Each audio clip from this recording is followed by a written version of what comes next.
इस सोहर मंगल में कुछ न कुछ आवे के चाहिए, कहे कि भगवान का सोहर होता है। भाव लगल कैसे कि कहवा में जन्मे, कि कहवा में जन्मेले, अरे कृष्ण जी तो कहवा में। हम कमेटी लोग के भैया के अनुरोध करब जन्म भइल बा कि जन्म भइल बटे भगवान के सोहर में कुछ न कुछ देवे के चाहिए। चिन्ह सोहर में मोहर लगेला, सोहर में मोहर लगेला नचनिया के। कैसे कहेला लो कि कहवा में जन्मेले कृष्ण जी तो के कारागार, रभवा से के कारागार, रभवा से है ललना ए ललना ए ललना। कहवा में जन्मेले गो सजी के कारागार, सोहर होला है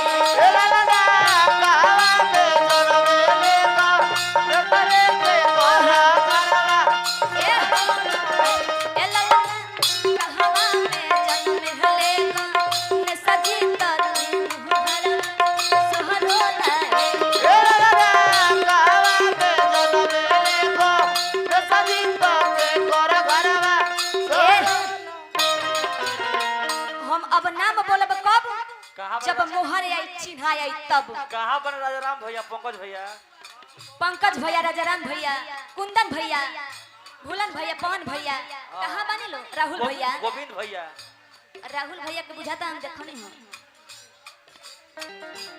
कहे के कैसे। अरे ठीक बात है, तनी सोहर हटे, भगवान के सोहर हटे। आ एगो हमरा भैया के कदू लड़का भी जन्म लेले बाड़े, एगो लड़का के भूलन भैया मने रौरा कहे बाग बाग करतनी एकदम देना चाहिए, क्योंकि ये भगवान का सोहर है। कैसे कहे के बा कहवा में जन्मेले कृष्ण जी तो के कारागार, रभवा से के कारागार, रभवा से है ललना ए ललना ए ललना। कहवा में जन्मेले गो सजी के कारागार, सोहर होला है ना चलता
हमरा तो बरोड़ के कहे ना कुछ कहनी हां बेस बड़ा भैया, ये देखे खाती इतना दूर से मनीषा राज चल कर यहाँ आई है आप लोग का सेवा करने के लिए। ऑपरेटर भाई, अगर हम आप लोग का सेवा कर सकते हैं तो आप लोग की फर्ज बनता है कि मुझे सेवा करें। ये सब ना चलता जी, हाँ वो चलता हूँ।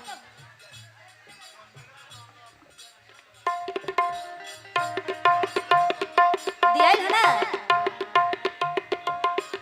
तो मेरा ये फोन है, ये मेरा ही फोन है। कहे का कैसे नहीं 551 लेंगे तो लेंगे, नहीं तो रहने तो हम दीजिए। कहाँ से देंगे? आज एक आदमी से नहीं, पूरा कमेटी से। इतना रात को कहाँ से लाएंगे? इनका लड़का हुआ है, बताइए इतना कंजूसाई कर रहे हैं। अब बताइए ना, पापा जी ए मोबाइल महाराज, आपके बीबी आई है? आई है? आई घरे है? आपके माता जी आई है? कोई नहीं है? बताई तो कितना खुशी के बात बाटे, कितना खुशी के बात बा। 3 गो बेटी के ऊपर से एगो लड़का भइल बाड़े। हाँ आतना खुशी बोल तब इतना कंजूसाई करत नहीं। हां आ टेंट के मालिक आतना कंजूसाई मत करना तो हमनी के घाटा लागल। सब इन कहीं है जलवा में जान हमेले कृष्ण जी ता देवहकी के गर्भ से लड़का पुरस्कार में आ गए। इन्हीं का लड़का है।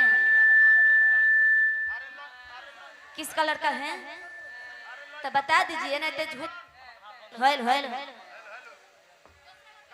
अच्छा आप ही के नाते हैं तो एक काम कीजिए, ये पैसा रख लीजिए, तनी हटिए तो ये पैसा रख लीजिए, खूब अच्छा एक सेट कपड़ा दे दीजिए, हम पहन कर लौट जाएंगे।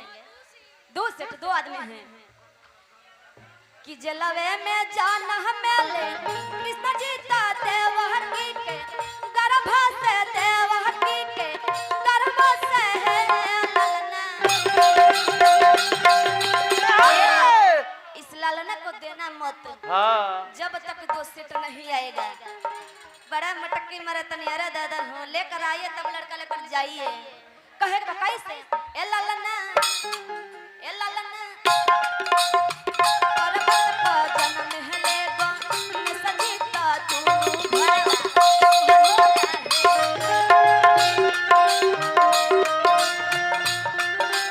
ये है ए ललना पर्वत पर जन्म लेगा सजीता तू सुहर होला है। हेलो गाना में गो न सजी तो तीनों घरवा सोहरोला है।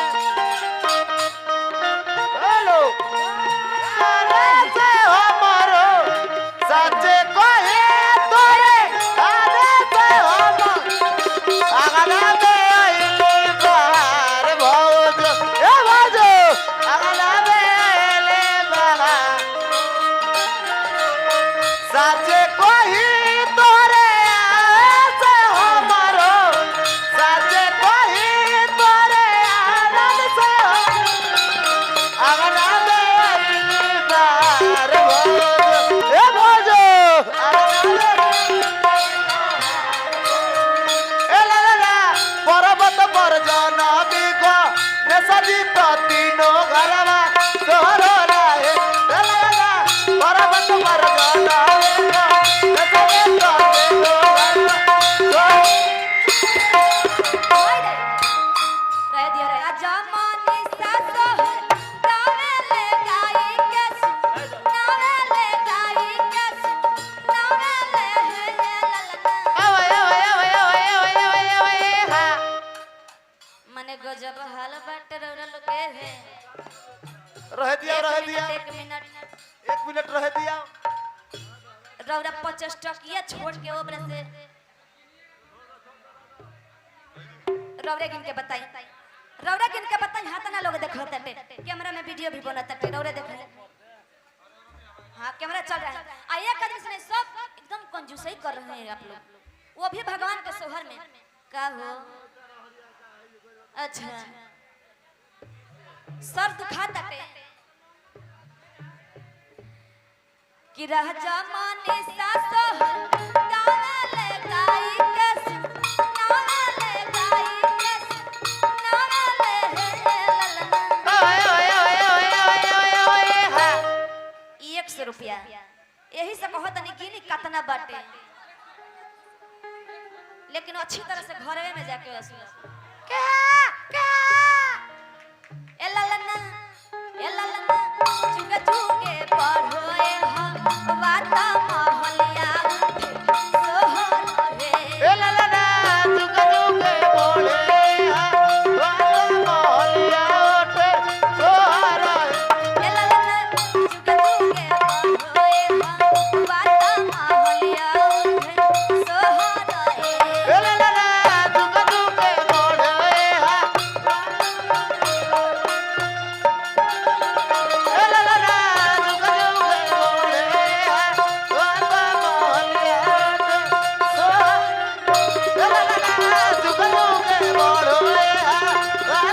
रहनिया